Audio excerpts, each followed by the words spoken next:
Post அடிக்கும்போது யார் முகத்தையும் விட்டுருவேன். அந்த செக்கு தான் இது. அவகிட்டயும் வேணாம் உங்ககிட்டயும் வேணாம். அந்த வரைக்கும் அண்ணனோட நிழல தான் வாழ்ந்துகிட்டு இருக்கோம். 20 பேருக்கு நீதான்டா. எங்க பாட்டி கூட வந்துட்டாங்க. ஆமா, என் அம்மா கிட்ட இப்போதைக்கு கல்யாணம் வேண்டான்னு. சரி, நம்ம போயிருங்க. பகல் சீரியலில் ராஜாங்கம் போஸுக்கு 1 கோடி ரூபாய்க்கு செக்கு போட்டு கொடுக்குறாரு. இதை யாருமே எதிர்பார்க்கல.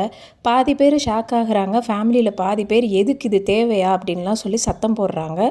அதுக்கு அடுத்ததாக போஸோட நல்ல எண்ணத்தில் தான் தன்னோட அப்பாவை காப்பாற்றினாங்க அப்படின்னு நினச்சி சேது கட்டி பிடிச்சி கண் கலங்கி ஃபீல் பண்ணி எமோஷ்னலாக தேங்க்யூ சொல்லி நீ நல்லா இருக்கணும், இந்த லைஃப்பில் நீ நல்லா இருக்கணும்னு சொல்லிடுறாரு. அதுக்கு அடுத்த சீன் பார்த்தீங்கன்னா, காலேஜில் தமிழோட ஃப்ரெண்டு லவ் பண்ண பையனை பார்த்து கட்டி பிடிச்சி அழுகிறாங்க.